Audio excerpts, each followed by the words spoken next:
So John Maxwell says leadership is influence, nothing more, nothing less. Then we got to be pretty tuned in to what is influence, because obviously our whole focus is leadership. And there is a big difference in how you're naturally drawn in. That's why we're always going to, encourage you to be, be in the world, not of the world, be as palatable as you can to the world.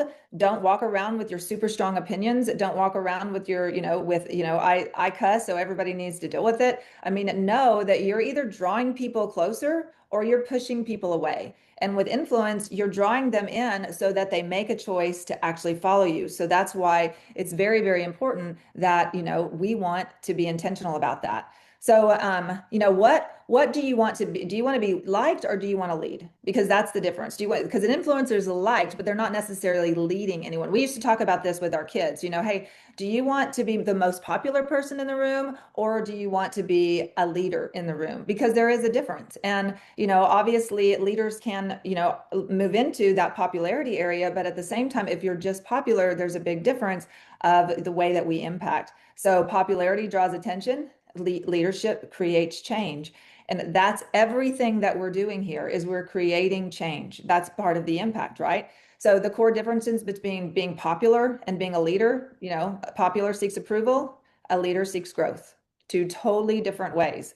And that's why you guys are on here today, because you're looking to be a great leader.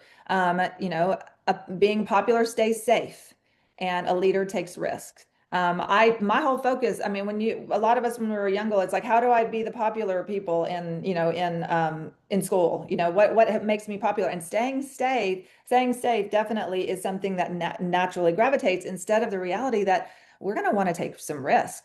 And that's again what you guys are doing. That as you've made the decision to say yes to this opportunity and now grow as a leader, that's risky because it's going to make some adjustments in the way you talk, in the way you think. And then a popular person is all about people pleasing. And then a leader is all about serving people. Big difference. Do I just want to please people or do I want to serve people? It's kind of like, what Kerri was just referring about, just saying whatever, doing whatever, just making sure that people are happy with me, I tiptoe around things instead of how can I serve you? How can I help you? What's a way that I can show love? And then the popular is that they follow the trends instead of set the direction. And that's another huge thing that you'll see when it comes to the way that you may be seeing yourself is following trends or setting direction. Kerri, you want to jump in? Yeah, well, I'll just say this too is that, as you develop as a leader, what you'll find is that people will follow you because of the fact that you do create lasting change in their life, right? And so it's not about being the popular version that everybody just wants to hang out because you're fun, right? It's the fact that you are making a difference because you have fruit in your life. And I just saw Candy posted that, look for the fruit, good or bad. I saw David said Hitler and Jesus were both influencers. Mhm. Choose wisely, right? And so if you really think about things like people, when you are leading a life of influence, here's the thing, is that it gives you permission, right? When there's fruit, then you have permission to speak change. And so I love that because I mean, I think of Diane as the influence she's had in my life as a leader. There's always been that you have a right to speak into my life because she had influence. The influence wasn't because she was my leader because I signed up with her. The influence was because of the fact that there was fruit in her life, right? I could look from their children to their marriage to all the things. And so whenever you have influence and people follow you, it gives you permission as well. And now we help others truly grow. And that's what I love about, just thinking about the law of influence because it's not just because someone has a paycheck. Look, there's a lot of leaders in this world that have big paychecks. You Mhm. don't want to follow them, right? It's the same instance there, Jesus and Hitler, because when they're everything in their world's falling apart and they've got money, well, that'll soon fall apart too. But that's not what you want. So you always look at the fruit, and it goes back to we're not here to be popular, but we are here to lead and make an impact in people's life for real lasting change. And when you're a leader of influence, that definitely shows up. Yeah, exactly. I know that Danny has always mentioned the way you know the true heart of a man is look at his wife.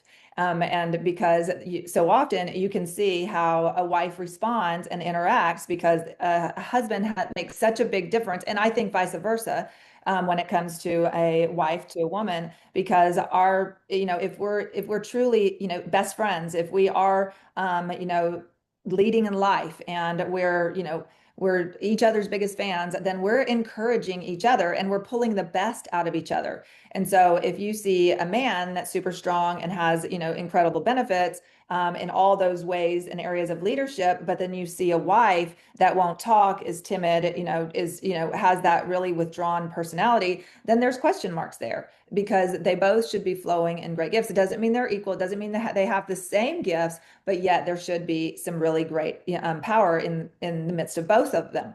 And so that's something that when we, I've gone back to our very first leader that Danny and I both really saw as true leaders. And we had some great coaches and, we had some people in our life that were beautiful people. But when we saw somebody that had all the goods, it was in our very first direct sales market endeavor. And he was the owner and the founder, and he just had a lot of things about him. And a lot of these things that we're going to touch on today, we saw. Now, one thing we didn't see was family. We didn't see that because it wasn't around. I wasn't even sure if the man was married for a couple of months because he didn't talk about his family. His whole focus was business.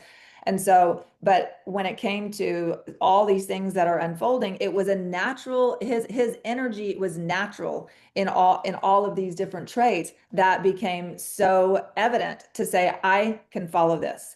And he had a vision that we wanted to run in. And that was super key. So now there's 7 traits of leadership leadership influence. And so to lead with impact, embody these values. So these are some additional values. And he touched on, these in the book. I'm going to wrap around back to the 7 characters that he referred to, but these are some strong traits. And just like, Kerri's talking about, there's these little things that you're going to pick up because this is, this is only the second one of 21. So we've got several other traits to move along or laws to move along. But at the same time, it's so important that we understand some of these deeper intentions. Like, what is it that we saw on this man? Or what is it that you saw on somebody and you said, I can follow this person, right? Integrity is huge. They do what they say what they mean, they trust in the foundation of lasting influence. So integrity is big. Now, this isn't something that we pick up right away. It may be something that we suspect, but it's the over time thing that really confirms integrity.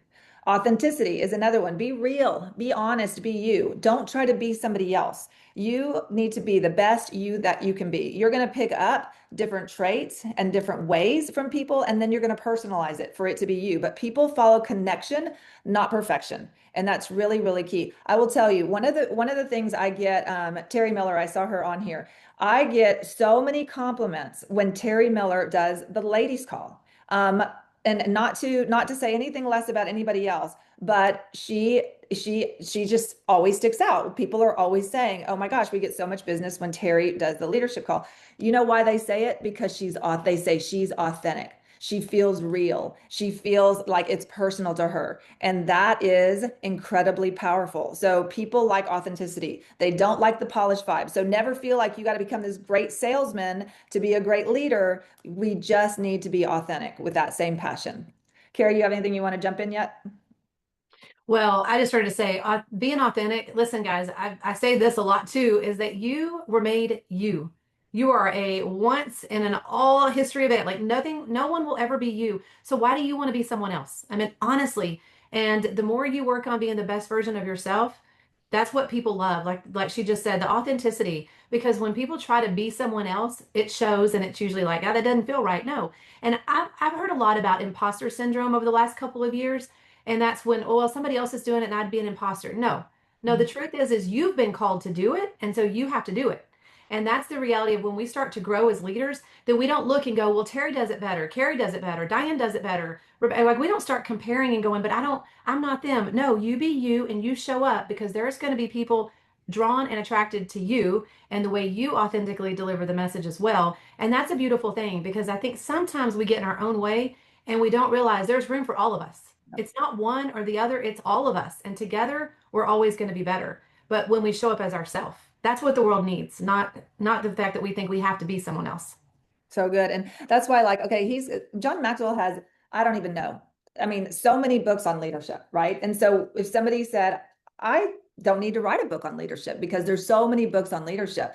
That is a lie, because if you've been called to write a book on leadership, it's the way you present that book. It's what God's put inside of you to get out of you so that you make an impact in other people's lives. So it's another form of the way that people can grow. So it just always know, just I love that you said that you're not copying anybody, you're not becoming a duplicate, you're becoming, who you are created to be with all these other ways that you've learned and your experience and all the additional things that, will continue with to make you exactly who you are so you can deliver for exactly who you need to deliver for. So let's look at these two. Clarity of vision, know where you're going and why. People want to be a part of a mission, not a movement. That's why we keep talking about, and Kerri keeps drilling it. Like this is her, this is her go-to. This is what she's gonna make sure that you get in you is, where are you going? What do you want? What's your why? Like that vision is so important because people want to know who they're following. They want to know where you're going. And so if you're saying, hey, come along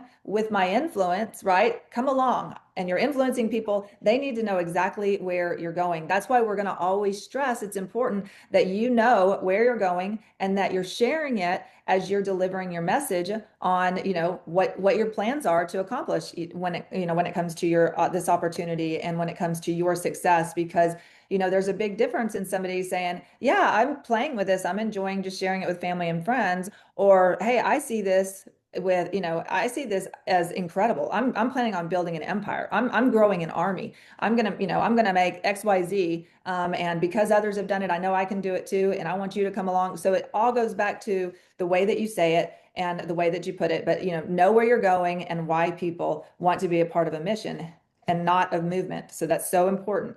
And then consistency, huge. Y'all have heard us say this before, but this is a reminder. This impacts your influence. You have to be consistent. We have people that reach up to us, meaning that they're leapfrogging over, which they have every right to do so, because that's why they have a team of people that they'll say, they're not really in it. They're not showing up, and people want to see you show up. People want to see you connected. Again, this is only if you desire to carry the trait of leadership, to influence people so that people see you as a leader. So can be steady, and make sure that trust grows when people can rely on who you are daily. That's so important that they can rely on you. And so consistency is key. We've said it 1,000 times, and we'll continue to beat that drum. But it doesn't matter if we're talking about the consistency in talking to people so that your business grows, or the consistency in follow up so that people feel known, heard, and valued, or if it's the consistency that you're leading, that you're showing up as their leader, that you're finding ways to serve them, help them, and help, create the environment, that personal environment for them to get success as a result of what you are bringing to the table and value. Kerri? Yeah, well, I could camp out on this one for a long time, as you know, because I Sure. do believe it's the clarity of vision and consistency. Those probably are the two biggest things that I can tell a brand new person, especially when wanting to grow, is you've got to know what you want, you've got to know that the dreams inside, and then you've got to know what the dreams of others are. Because in leadership, guys, we're not bosses. We don't have anybody telling us you're going to be fired if you don't show up. But the truth is that the hopes and dreams inside of you, well, they can fire you. They're gonna be like, man, what are you doing? We're not getting one step closer. You can't do something every now and then or when it's convenient or comfortable. You have to be consistent in the small things because they lead to the big ones. Mhm. So good. And so, know the vision. Know, maybe it's the team vision. Know your vision. Know the company and corporate vision. Those are all things that we refer to because, again, people attract to a vision.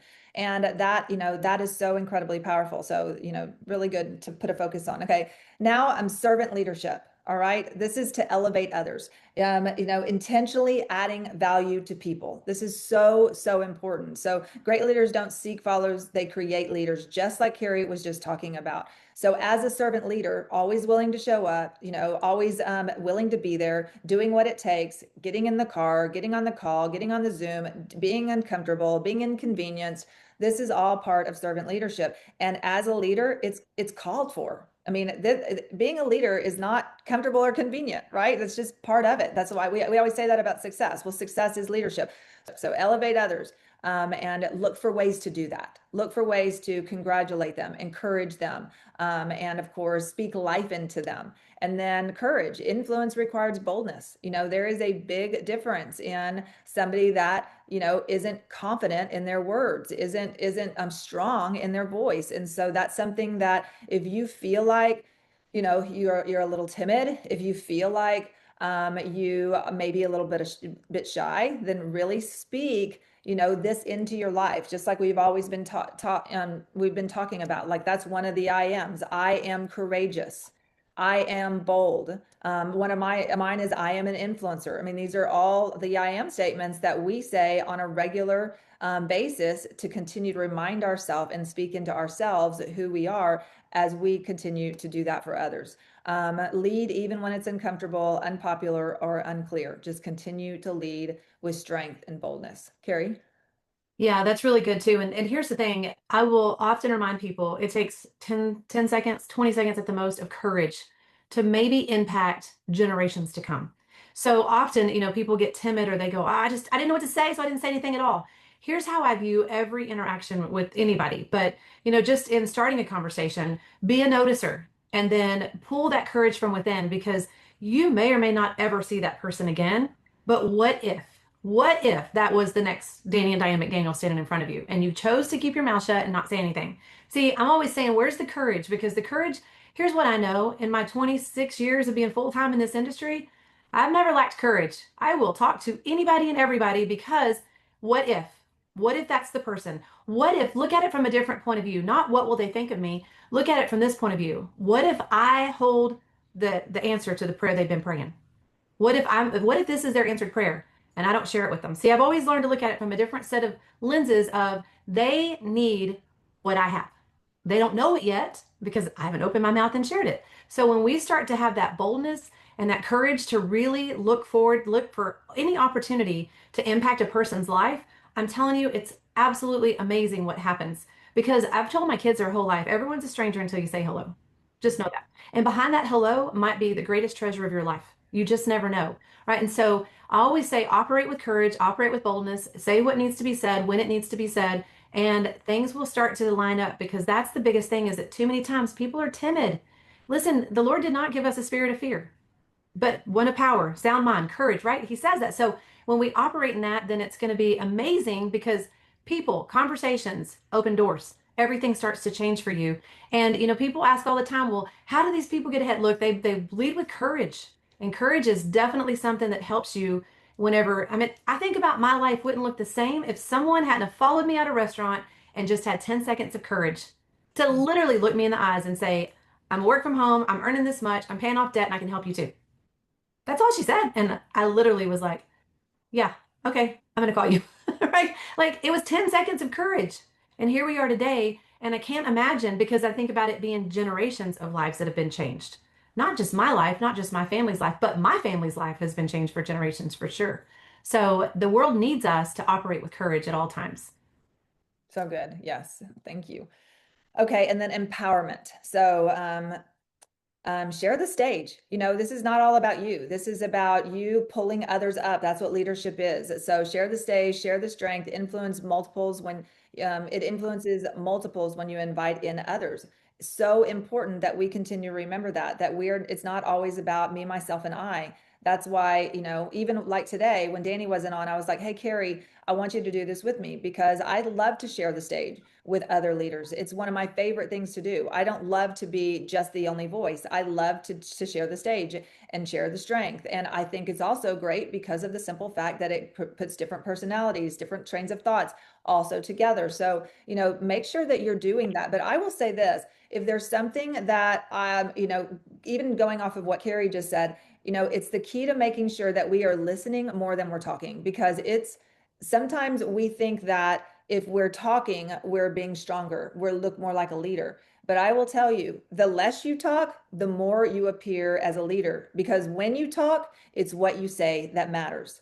And so, pay attention. Am I always talking? Am I always the one that needs to be heard? Because this is not a form of leadership. It can actually push people away like, oh my gosh, there they go again.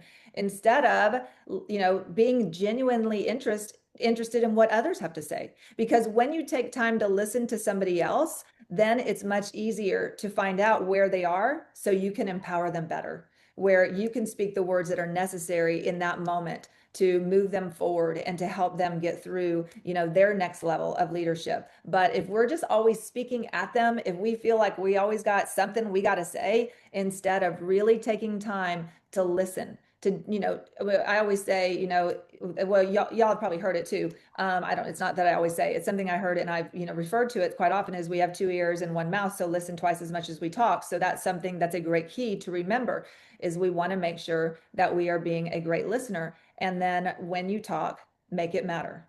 Let your words speak with strength, boldness, and confidence. And it's like you're speaking into them, not just talking to them. And that's what empowerment is all about. Kerri? Well, you're so right because people they have a need to be heard. And so when we really start asking, I always say what you get in life really goes back to the quality of the questions you ask. Because people will say, how do you get connected to people? Well, ask questions. People love to share what they love, right? And so if you're talking to people about things that matter to them, then naturally, then there's a connection when, like she said, your words don't have to be many, but when they're spoken, they're powerful, right? Because you can literally tie things to what lifts them, encourages them, but relates to them versus just throwing a whole bunch of stuff at people versus really understanding what it is. And so I love that because the more we do learn to empower people, and listen, guys, I was empowered. There's people that are on this call. I know they were like, nope, you're just going to keep doing the Zooms, or you're going to keep doing the meeting, or you're going to keep doing this. And I'm like, no, I'm not.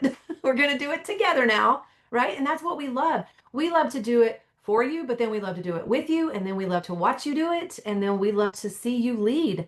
That's really the thing, is it shouldn't always be just a few, because once again, we're here to empower other leaders to rise up.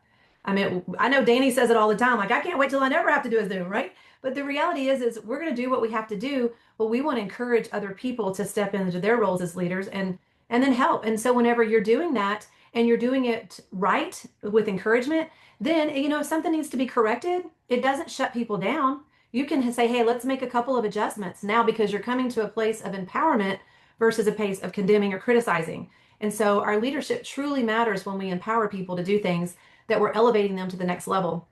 And we do this whether it's in the living room, whether it's one on one, whether it's on a phone call, right? We all have the opportunity to empower people each and every day with leading others. And so I hope that you really understand that it is where you not just share it all, but you're sharing the strengths and you're helping them get stronger and better and equipping, because that's what we're all here to do. I hope and pray that we all want to grow and lead well, because that's when everything in life changes, especially the people that have been called to you. So good.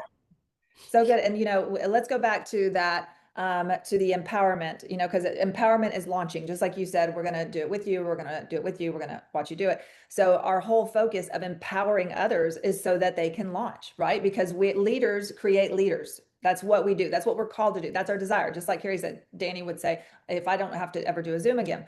But at the same time, if we come back with that coaching mentality, well, that's where influence comes in. Influence creates room for correction. And that's what we do as a leader, is we come in as a coach, somebody that is an influencer over them and, that they trust, because there's been relationship, there's been time, there's been empowerment, there's been all these other traits that have been poured in. And this allows us to come in and say, hey, I've got some things I want to share with you. Are you ready to be coached? Are you willing to be coached up? Because I don't love to use the word correction. Let me correct you. That's not a word I want to use. I like to use coached up. Here's some things I would shift. Here's some suggestions I would make. So it's all about, choosing your words wisely. So very important.